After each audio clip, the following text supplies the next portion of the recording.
वसुदेव सुतं देवं कंसचाणूरमर्दनं देवकी परमानन्दं कृष्णो वन्दे जगत् श्रीकृष्णो वन्दे जगत् श्रीकृष्णो वन्दे जगत् जय श्रीकृष्ण मूकं करोति वाचालं यत्कृपा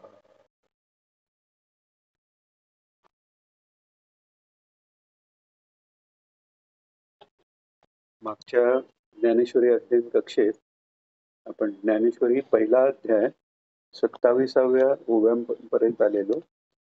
ज्ञानेश्वरी गुढार्थ दीपिका मधून वाचताना आम्हा सद्गुरु तोजी परब्रह्म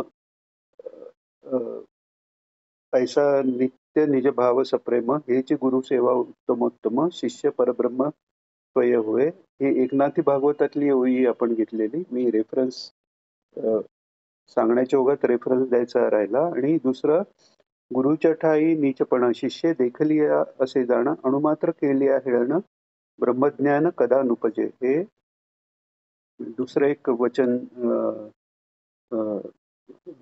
आलं होतं चक्रधरी भागवतातलं. त्याचाही रेफरन्स देण्याचा राहून गेला. आता 28व्या ओवीपासून आपण सुरुवात करतोय.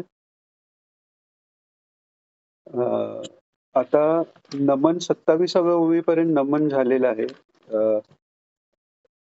आदी रूप जे ओम नमोजी आद्या या सच्चिदानंद रूपापासून त्याचं सगुण रूप ओंकार आणि पूर्ण सगुण आणि साकार गणेशाचं मंगल करून मग शारदेचं आणि गुरूंचं मंगल करून आता कथेला सुरुवात करायची आहे. कथेला ही सुरुवात करताना सुरुवातीला ज्ञानेश्वर माऊली गीते बद्दल सांगायच्या आधी गीता ज्या ग्रंथाचा भाग आहे त्या महाभारताचं महत्व सांगतायत. आणि हे करताना त्यांना व्यास महर्षींनाही अभिवादन करायचंय, कृतज्ञता व्यक्त करायची, त्यांचं महत्व सांगायचंय, त्यांच्या वाणीचं महत्व सांगायचं. तर आता सांगतात, आता अवधारा गहन कथा, आता अवधारा कथा गहन, जे सकळ कथा जन्मस्थान, की अभिनव उद्यान विवेक तरुंचे.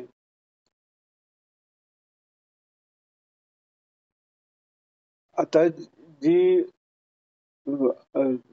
आता अवधारा म्हणजे पूर्ण ऐका म्हणजे ऐकून साठवा, त्याला अवधारा म्हणतात. अवधारा कोणत्या कथा गहन, कोणती कथा? तर महाभारत कथा. त्या महाभारत नाव नंतर पडलंय, आधी जय हेच नाव आहे. जय म्हणजे धर्माचा जय. तर ती कथा कशी आहे? तर ती सकळ कथा जन्मस्थान म्हणजे महाभारतानंतर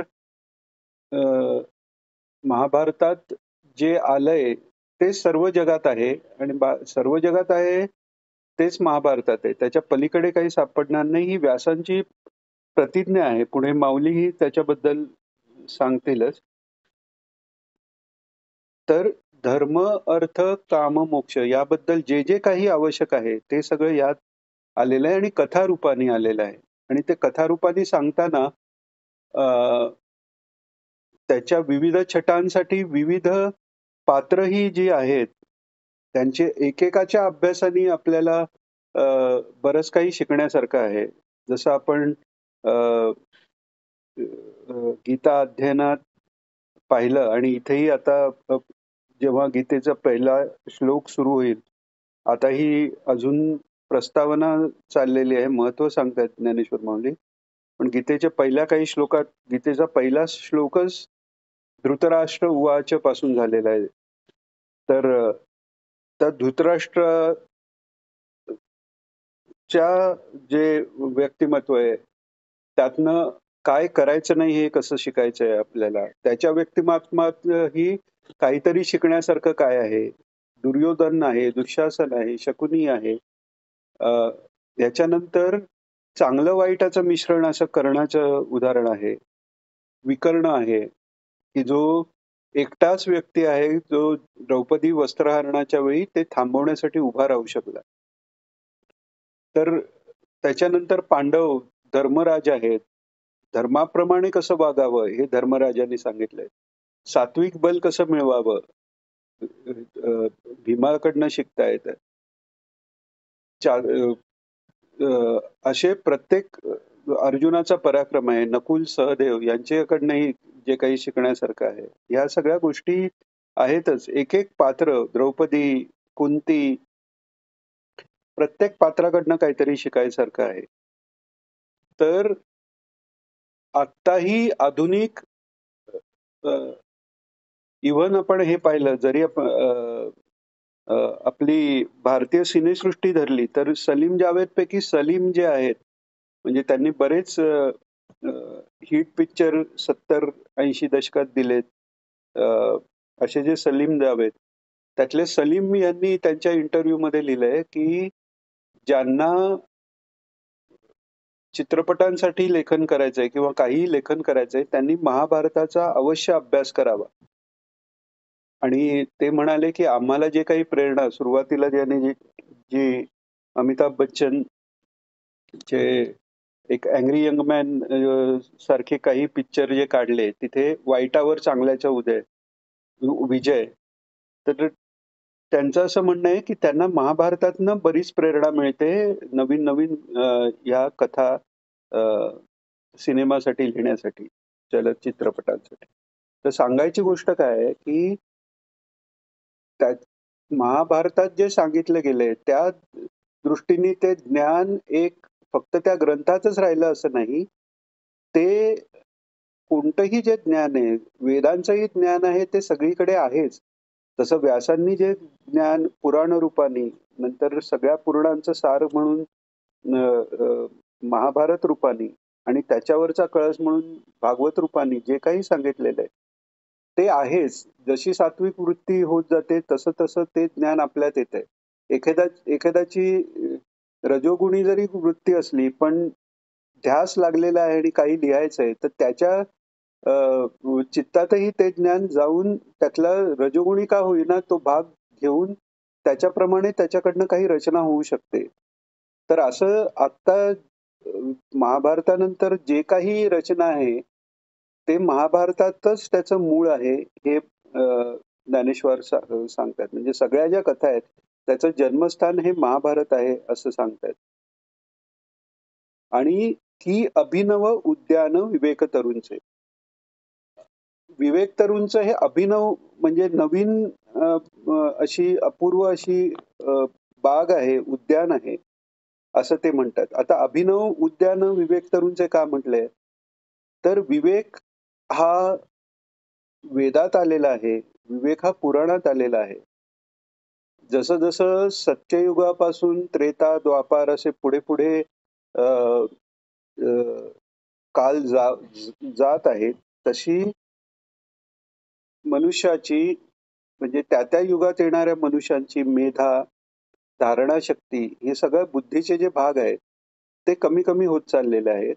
तर त्याप्रमाणे त्यामुळे त्यांना मूळ वेद एकच असताना त्या पूर्ण समजून येणार नाही म्हणून व्यासांनी त्याचे 4 भाग केले. तेही समजताना कठीण जाते.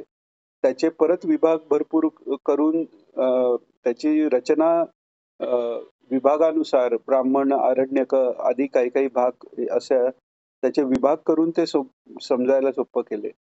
तेही पुरं पडेना तेव्हा त्यांनी पुराणांची रचना केली, मग महाभारताची रचना केली आणि शेवटी सगळ्याचा कळस असं भागवताची रचना केली. भागवत हा पूर्ण पराभक्तीचा आहे, पण तिथे पोचायच्या आधी 5व्या पुरुषार्थ पराभक्तीपर्यंत पोचायच्या आधी 4 पुरुषार्थांचा जो सगळा विचार आहे तो इथे आलेला आहे.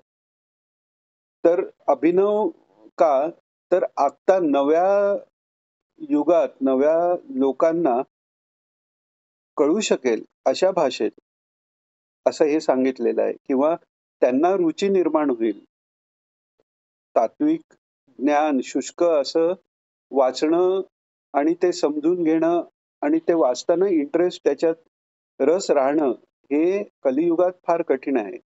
त्यामुळे त्यांना त्यांच्या रुचीला जसं आपण म्हणतो ना, की आधुनिक जे सिनेमामध्ये सगळा मसाला आहे, कमर्शियल सिनेमा आपण म्हणतो.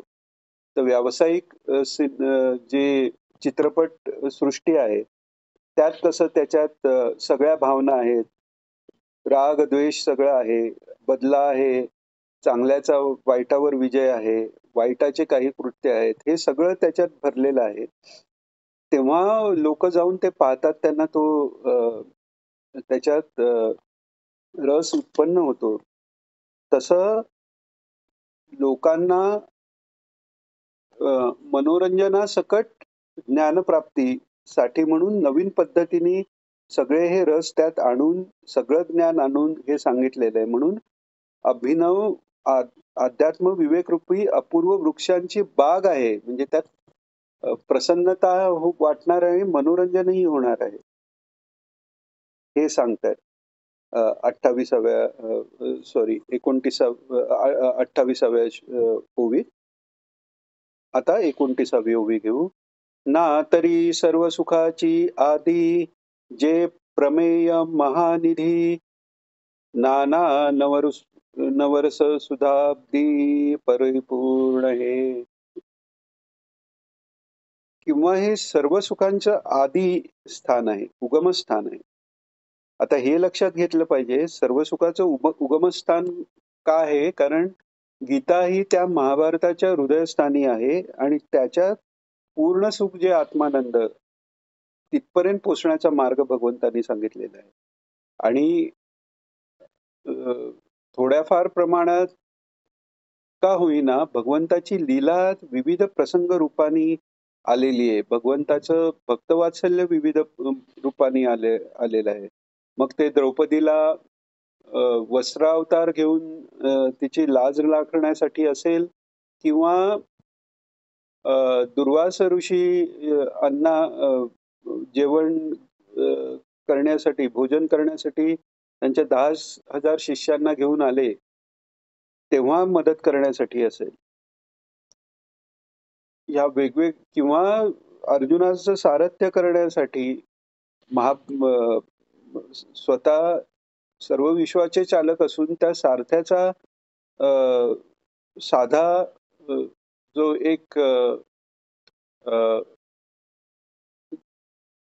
इतर वेळी जो खालच्या दर्जाचा धरलेला जो रोल आहे, तोही घ्यायला भगवान तयार झालेले आहेत. तर हे सगळं लीलाही त्यात आलेलं आहे. त्यामुळे सर्व सुखांचं आदी स्थान तिथूनच आहे. भागवताचीही उत्पत्ती महाभारताच्या नंतर म्हणजे महाभारतातूनच झालेली असल्यामुळे सुखाचं आदिस्थान हे महाभारत आहे. जे प्रमेय महानिधी म्हणजे प्रमेयाचा महानिधी आहे. प्रमेय काय आहेत? तर ईश्वराच्या प्राप्तीकरता जी महावाक्य आहेत म्हणा किंवा जे सिद्धांत आहेत. ईश्वर आहे, ईश्वर चिद्रूप आहे आणि आनंदरूप आहे. आणि आहे म्हणजे सर्व काळी सर्वत्र एकसंध एकसलग आहे. हे समजण्याकरता जी जी हे जे प्रमेय आहे आणि अशी जी काही प्रमेय आहेत, त्या प्रमेयाचं सगळं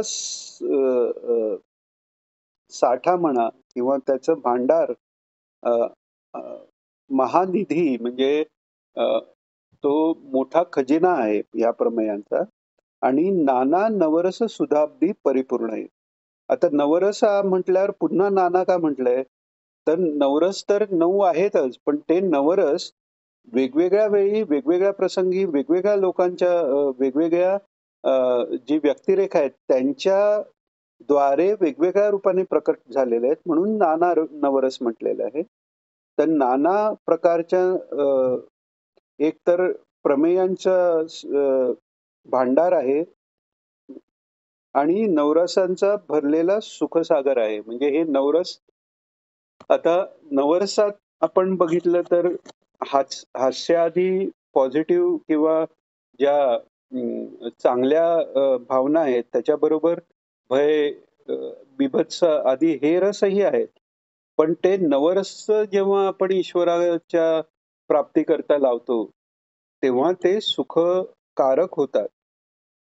हा भाग इथून सांगितलाय की नवरसांचा पूर्ण भरलेला सुखसागरच आहे, असं हे महाभारत आहे. आता पुढे अजून सांगतायत की परमधाम प्रगट सर्व विद्यांचे मूळपीठ शास्त्र जाता वसवट अशेषांचे की परमधाम प्रगट म्हणजे परमधाम जे भगवान पुढे सांगणार आहेत की यद्गत्वान निवर्तन्ते तद्धामम परमम मम म्हणजे जिथे गेल्यावर परत यावं लागत नाही. आता जिथे गेल्यावर म्हणजे तिथे काही अ, या लोकातनं त्या लोकात जाऊन हाच नुसता आशय नाहीये. तिथे गेल्यावर म्हणजे ती स्थिती प्राप्त झाल्यावर मग पुन्हा खाली येणे नाही. मन हा मोगरा अर्पुनी ईश्वरा पुनरपी संसारा येणे नाही हे जे म्हटलेलं आहे. तर तो जो मोगरा फुलतो कुठे? तर मोगरा फुलला हे जे ज्ञानेश्वर माऊलींचं हे पद आहे, की "फुले वेचिता बहरू कळीयासी आला." तर तो सहस्रारात फुललेला मोगरा आहे. तो अनंत कळ्यांनी फुललेला मोगरा म्हणजे पूर्ण आत्मानंद प्राप्त आणि तो झाल्यावर अहम ब्रह्मास्मी मधला मीही व्हायला म्हणजे तो मोगरा पूर्ण वेगळं माझं नुसतं सहस्रार मी ही व्यक्ती, माझ्यातली कुंडलिनी, माझी 7 चक्र हा भाग गेला आणि तो सर्वरूपी परमात्मा रूप झालेला आहे. अ, असा तो मोगरा त्यांनी वाहिलेला आहे. तर ते जे परमधाम जे आहे, तिथपर्यंत पोहोचण्याचा नुसता मार्ग नाही, तर ते परमधाम रूपच हा ग्रंथ आहे. कारण गीता हे भगवंतानी ईश्वर आविर्भाव घेऊन सांगितलेली, पूर्ण रूपाने सांगितलेली आणि विश्वरूप ज्या गीता सांगताना भगवंताने घेतलं, त्या गीताही ह्याचा भाग असल्यामुळे हे साक्षात परमधाम आहे. अ, प्रकट असलेलं परमधाम आहे. म्हणजे हा एका प्रकारे एक ईश्वराचा प्रकट अवतारही मानायला हरकत नाही. आणि सर्व विद्यांचे मूळपीठ धर्म, अर्थ, काम, मोक्ष कोणताही पुरुषार्थ आपल्याला मिळवायचा असेल, तर त्याचं पूर्ण मार्गदर्शन हे महाभारतात आलेलं आहे आणि ही व्यासांची प्रतिज्ञा आहे. तर त्यामुळे हे सगळ्या विद्यांचं मूळपीठ आहे. सगळ्या विद्यांचा उगम इथूनच झालेला आहे. सगळ्या विद्यांची अ, अ, आपण जसं इंग्लिशमध्ये म्हणतो की रेफरन्स बुक, टेक्स्ट बुक एक असतं आपल्याला म्हणजे आपल्याला तो अभ्यासक्रम जेव्हा अभ्यासक्रमाचा आपण अभ्यास करतोय, त्यात ठराविक काही धडे असलेलं असं जे पुस्तक असतं त्याला आपण म्हणतो या अभ्यासक्रमाचं पुस्तक. पण ते त्याच्याशिवाय जास्त कोणाला अभ्यास करून पारंगत व्हायचं असेल, तर ते पुस्तक ज्याच्या संदर्भाने लिहिले असे संदर्भ ग्रंथ, रेफरन्स बुक आपण म्हणतो. तसं महाभारत हे सर्व पुढील ग्रंथांचा संदर्भ ग्रंथ अशा रूपेने आहे. मग त्यातनं तुम्हाला धर्म मिळवायचा आहे, अर्थ मिळवायचा आहे, काम मिळवायचं आहे, मोक्ष मिळवायचा आहे. सगळ्याचा संदर्भ ग्रंथ महाभारत आहे आणि भगवान पुढे सांगणारच आहेत. ज्ञानेश्वर माऊली पुढे एक्सप्लेनच करणार आहे. पण अर्थकाम हे सुद्धा धर्माने मिळतात. त्याच्यानंतर मोक्ष हा पुरुषार्थ हाही धर्माने मिळतो. त्याच्यापुढे पराभक्तीपर्यंत पोचायचे असेल तरीही धर्माने सुरुवात करावी लागते. म्हणून धर्म हा महत्वाचा आहे आणि म्हणूनच भगवान म्हणतात अ, यदा यदा हि धर्मस्य ग्लानिर्भवति भारत कामस्य ग्लानिर्भवति भारत नाही अर्थस्य ग्लानिर्भवति भारत नाही किंवा मोक्षस्य ग्लानिर्भवति भारत नाही धर्मस्य ग्लानिर्भवति भारत का कारण धर्माधिष्ठित बाकी सगळे पुरुषार्थ आहेत भक्ती सहित पराभक्ती प्राप्त होते किंवा गोपींसारखी केवल भक्ती होते तेव्हा ती धर्मातीत अवस्था असेल किंवा परमहंस अवस्था आहे. परमहंसाणाम को विधी को निषेधा. मग तो तिथे विधी निषेध राहत नाही. पण ती विधी निषेधातीत अवस्था होण्यासाठी सुरुवातीला धर्माचा आचरण आवश्यक आहे. धर्माचं आचरण न करता विधी निषेधा सोडून जर कोणी ईश्वर प्राप्तीचा प्रयत्न करायला लागला तर तो फुकट आहे. त्यांनी बुद्धिभेद होऊन अ, धर्मा त्यांनी बुद्धिभेद होऊन ईश्वर प्राप्ती होण्याच्या ऐवजी अधोगती होण्याची शक्यता जास्त आहे. हे सांगायचं कारण असं, की आज एक नवीन जे फॅड निघालेलं आहे, की आम्ही रिलिजियस नाही आहोत, आम्ही स्पिरिच्युअल आहोत. आम्ही धार्मिक नाही आहोत, आम्ही आध्यात्मिक आहोत. तर हा शुद्ध मूर्खपणा आहे. हा शुद्ध स्वतःची फसवणूक आहे. आज कसं झालेलं आहे, लोकांना पवित्रता पाळायची नाहीये. लोकांना धर्माचरण करायचं नाहीये, नियम लावून घ्यायचे नाहीयेत आणि तरीही मनाचं एक समाधान करायचं आहे, की आम्ही आध्यात्मिक आहोत. त्यांच्याकरता हल्ली वेस्टर्न अ, अ, संस्कृतीतनं जे अ, आपल्या सोयीपुरतं जे आध्यात्मिक अ, अ, गोष्टींचं चयन केलं जातं आणि ते आता भारतातही प्रसिद्ध होतंय. तर तसं उपयोगी नाही. धर्मातनंच हा सगळा मार्ग आहे. म्हणून हे सगळ्यांचं मूळपीठ जे आहे, ते नुसतं मूळपीठ नाहीये. शास्त्र जाता वसवटं म्हणजे शास्त्रातनं जे निर्माण झालेलं आहे. शास्त्र जाता म्हणजे शास्त्रानुसारीने जे काही पुराण रचना आहे, इतिहास, नाट्यशास्त्र ही सगळी जी धर्मशास्त्रावर आपल्या वेदावर बेस आहेत, त्यांचं वसतिस्थान हे महाभारत आहे. अशेषांचे. शेष भगवान हे भगवंताचं प्रकट रूप जे आहे, ते सोडून अप्रकट रूप जे आहे, अव्यक्त जे आहे, ते शेष आहे. अशेष याचा अर्थ जे प्रकट रूप आहे, त्याच्या सगळ्यात जे काही प्रकट रूपाने ज्ञान निर्माण झालेलं आहे, त्याचं वसवटं म्हणजे वसतिस्थान हे महाभारत आहे. अ, जसं वेदाचं प्रकट शब्द आहे, पण वेदाचा जो अर्थ आहे, वेदाचं जे ज्ञान आहे, ते अनुभव रूप ज्ञान आहे. तर तेही अशेष या शब्दाचा अर्थ आहे, की अशेष म्हणजे की जे शब्दरूपाने अनुभव जाणून देतंय, अशा रीतीने प्रकट होऊन ते अनुभव जाणून देतंय, असं ते ज्ञान आहे. तर त्याचं वसतिस्थान हे महाभारत आहे. आणि पुढे आता सांगतायत 31व्या ओवीत, ना तरी सकळ धर्मांचे माहेर, सज्जनांचे जिव्हार, लावण्य रत्न भांडार शारदेचे. किंवा अ, हे जणू धर्माचं माहेरच आहे. आणि सज्जनांचे जिव्हार म्हणजे सज्जन जे आहेत, त्यांचा जिव्हाळा त्यांची अ, अ, अत्यंत प्रिय असलेलं, त्यांचा जिथे जिव्हाळा लागलेला आहे, असं ते जिव्हार आहे. लावण्य रत्न भांडार शारदा देवीचे. नुसतं तेच नाहीये, तर शारदा देवीचं लावण्य रत्न भांडार म्हणजे साक्षात सरस्वतीचं जे शब्दरूप भांडार आहे. सरस्वतीचे लावण्य काय आहे? तर भाषा लावण्य, ज्ञान लावण्य आणि त्याचं भांडार असं हे महाभारत आहे.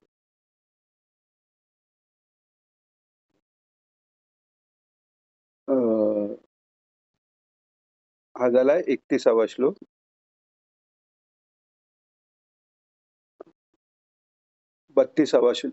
31वी ओवी, आता 32वी घेऊ. नाना कथा रूपे भारती प्रगटली असे त्रिजगती, आविष्कारोनी महामती व्यासाची. तर ही सरस्वती आहे, ही नाना कथा रूपाने महाभारतात प्रकटित झालेली आहे. आणि म्हणजे या त्रिजगतात हेच असं सरस्वतीचं प्रकटीकरण आहे, की त्याच्यात हे सगळं धर्माचं सार, सगळी शास्त्र, सगळ्या ज्ञानाचं, विद्यांचं मूळपीठ, परमधाम रूपी असं हे महाभारत प्रकट झालेलं आहे. या तिन्ही जगात हेच एक गोष्ट आहे, की ती सर्व ज्ञान भांडारूपी प्रकट झालेली आहे. आणि आविष्कारोनी महामती व्यासाची आहेत. आणि तो कशी प्रकट झाले, तर व्यासांच्या महामतीत. महामतीत म्हणजे ज्या मतीत महावाक्याचा अर्थ म्हणजे ज्ञान प्रकट झालेलं आहे. अशा ज्ञानी साक्षात भगवंताचे अवतार रूप जे व्यास महर्षी आहेत, त्यांचा हा आविष्कार आहे. हे भगवान ज्ञानेश्वर माऊली सांगतायत. आता 33वा श्लोक. म्हणून हा काव्यारावो ग्रंथ गुरवतीचा ठावो येथून रसा झाला आवो रसाळपणाचा. म्हणून हा काव्यांचा रावो, काव्यांचा राजा असलेला हा ग्रंथ आहे. काव्यराज आहे आणि ग्रंथ गुरुवतीचा ठाव. म्हणजे काय तर अ, सगळ्या ग्रंथांचा गुरु असलेला, म्हणजे गुरु याचा शब्द गरीयान म्हणजे त्याच्यापेक्षा मोठा असाही झाला किंवा पुढच्या सगळ्या ग्रंथांना मार्गदर्शक म्हणून सगळ्या ग्रंथांचा गुरुही झाला, असा जो आहे. आणि त्याचे कारण का तर त्याच्यापासून रसा आला ओ रसाळपणाचा, म्हणजे रसाळपणाचाही रस जिथून पाझरला, जिथून निर्माण झाला, असा हा ग्रंथ आहे. हे ज्ञानेश्वर माऊली सांगते. असं म्हणतात की महाभारताची रचना झाल्यानंतर महाभारताची साधारण 1,00,000 श्लोक मूळ महाभारताचे आहेत असं म्हणतात.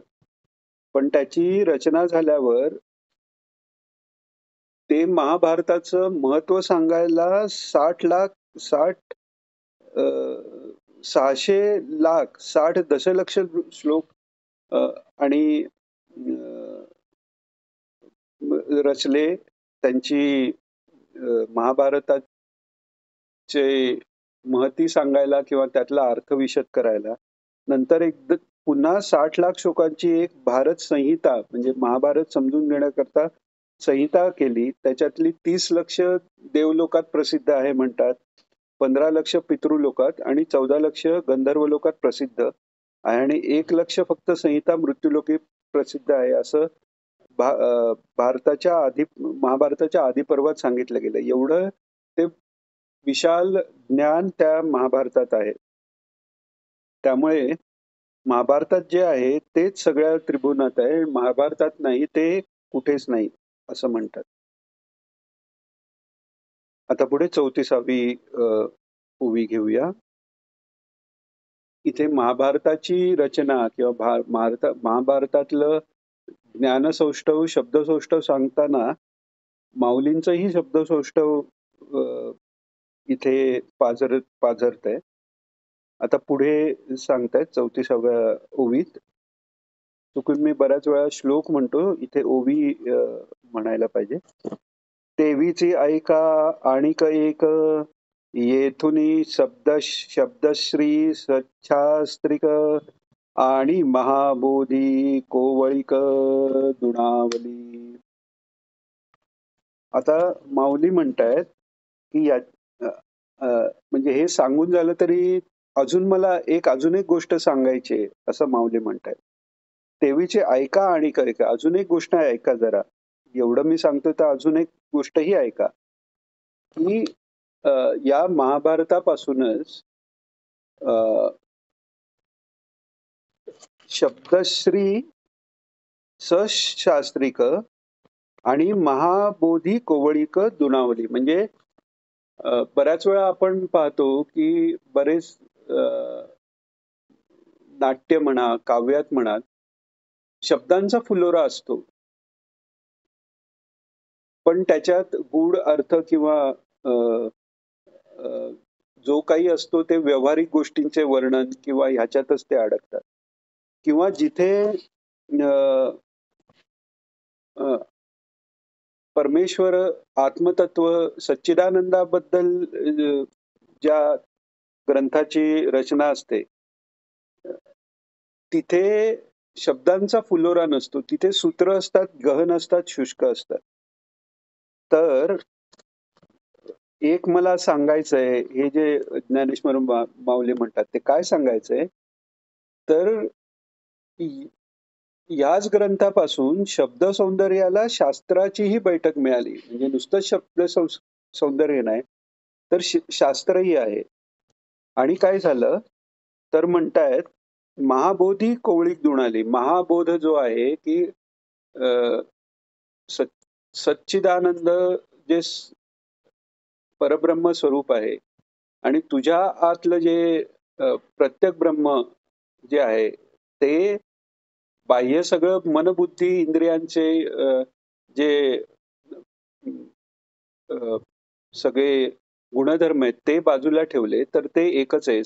म्हणजे स- तत्वमसी हा जो उपदेश आहे आणि पुढे त्यात तो तू आहेस हे उपदेश झाल्यावर अहम ब्रह्मास्मी हे जरी ज्ञान झालं तर त्याच्या पुढे तो अहमही राहिला नाही आणि पुढे वासुदेव सर्वपर्यंत जाणं या सगळ्याचे जे विचार केलेले आहेत. ब्रह्मसूत्र आहे, ब्रह्मसूत्र भाष्य शंकराचार्यांनी, ब्रह्मसूत्र हे व्यासांनीच लिहिलेलं आहे, व्यास महर्षींनी. शंकराचार्यांनी त्यांचं ब्रह्मसूत्र भाष्य लिहिलेलं आहे.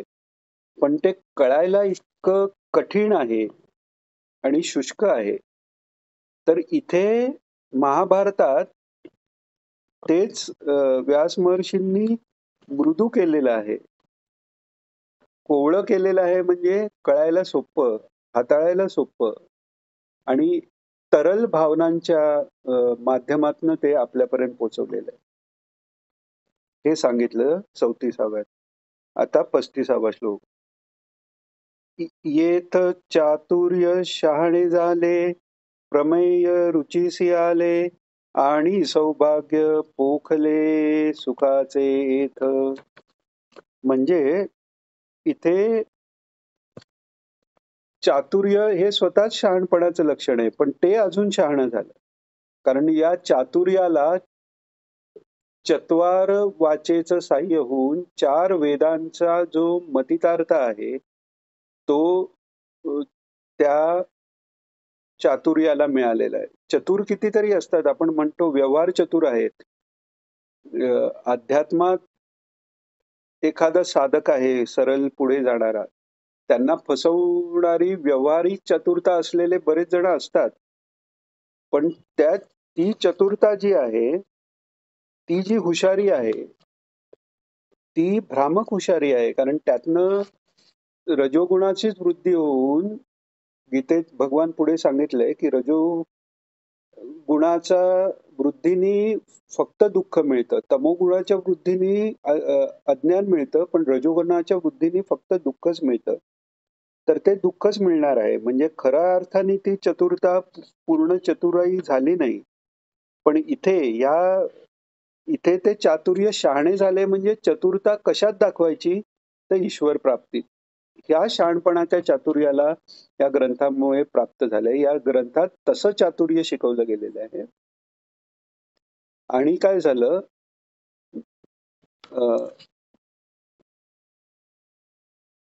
चातुर्य शहाणे झाले, प्रमेय रुचीस आले. प्रमेय काय? प्रमेय हे ब्रह्मसत्यम जगन मिथ्या. आता जगन मिथ्या म्हटल्यावर मग जगातल्या भाव भावना सगळ्याच गेल्या की म्हणजे मग शुष्कता आली, नीरस आली. कधी कधी ज्ञान मार्गाचा अभ्यास करताना शुष्कता येते आणि शुष्कतेत भाव नाही. शिवाय भगवंत नाही. तर त्यामुळे त्या शुष्क ज्ञानाने कधीतरी मती बुद्धी मायेचा निराश करता करता ही माया वेगळी, मायेपासून मी लांब राहतो ह्याच द्वैतात अडकून कधी कधी अधप्पात होण्याची शक्यता असते. कारण धर्माचं कोंदणही तो शुष्कज्ञानी मानत नाही. कारण धर्म किंवा ही वाक्य किंवा ही अक्षर ही खरी अक्षर नसून फक्त अव्यक्त परमात्मा निर्गुण निराकार आहे. आणि मनातल्या वासना जर गेलेल्या नसतील तर पतन होण्याची भीती आहे. पण इथे ज्ञानेश्वर माऊली सांगते की व्यास महर्षींनी व्यासांचा अवतारच असा आहे की विष्णू रूपाने विष्णू भगवंतानी हा अंशावतार धारण अशा करता केला आहे की दया आहे. की हे ज्ञान जसं तर तसं शुष्क कळणं कठीण आहे. म्हणून ते त्या ज्ञानाला त्या प्रमेयाला रुचीस आणले. म्हणजे त्याला एक रुची दिली, त्यातला एक चव दिली. म्हणजेच काय, की लहान मुलाला कडू औषध खाता येत नाही, तेव्हा त्याच्यावर गोडाचं पटल करून, जसं गोळीला नाही का देतात, गोळीवर गोड आतली पावडर कडू असली तर वर गोड वेष्टन देतात. तसं चवदार करून हे ज्ञान सांगितलेलं आहे. म्हणून ज्ञानाला रुची इथे प्राप्त झाली म्हटले. आणि सौभाग्य पोखले सुखाचे येते. सौभाग्य पोखले सुखाचे येथे अ, अ, म्हणजे काय? तर अ, सुख जेव्हा, आता सुख कशात आहे? तर पूर्ण आनंद, पूर्ण सुख हे सच्चित सुखघन मायातीत असा जो परमात्मा आहे, म्हणजे सच्चिदानंद आहे. तेच खरं सुख आहे. किंवा इतर विषयांचं सुख आपण म्हणतो, पण ते विषय प्राप्तीनंतर जी निर्विचार अवस्था, वृत्तीरहित अवस्था होते, तेच सच्चित आनंद स्वरूप असल्यामुळे तिथला आनंद प्रकट होतो. पण आपल्याला वाटतं, की सुख जे आहे त्या विषयातनं मिळतंय. तर जोपर्यंत विषयातनं सुख मिळतंय, तोपर्यंत ते सुख भाग्यवर्धक नाही. तो अभागीपणा आपला आहे. पण या ग्रंथाच्या द्वारे खरं सुख कशात करून, ते सुख जेव्हा बुद्धी शुद्ध होते, तेव्हा सुख फक्त परमात्म चिंतनात, श्रीकृष्णांच्या भक्तीत, धर्माच्या आचरणात हे वाटू लागतं. तेव्हा ते सुख, सौभाग्य त्याला प्राप्त होतं. आणि हे महाभारतातनं आपल्याला मिळणार आहे. हे महाभारतात आहे, असे ज्ञानेश्वर माऊली आपल्याला सांगतात. अमृतानुभवातही माऊलींनी सांगितलेलं आहे, की कैवल्याही चढावा करीत विषय सेवा. म्हणजे अ, अ, चढावा म्हणजे विषयाचे कैवल्यावरही विषयांचा लेप चढून विषय सेवाच आपण करून राहतो. तर त्यातनं बाहेर हे महाभारत आपल्याला काढतंय. आणि त्यामुळेच सुखाचंही सौभाग्य पोषलं गेलंय ह्या महाभारतात, हे सांगितलंय. वेळ संपलेली आहे. 34वी ओवी पहिल्या अध्यायाची ज्ञानेश्वरीची आपली झालेली आहे. उद्यापासून पुढच्या ज्ञानेश्वरी कक्षेत 35व्यापासून सुरुवात करू. आता प्रार्थना घेऊन आज करता इथेच थांबू. योगेशं सच्चिदानन्दं वासुदेवं व्रजप्रियं धर्मसंस्थापकं वीरं कृष्णं वन्दे जगद्गुरुं. श्रीकृष्णं वन्दे जगद्गुरुं. श्रीकृष्णं वन्दे जगद्गुरुं. जय श्रीकृष्ण सर्वांना.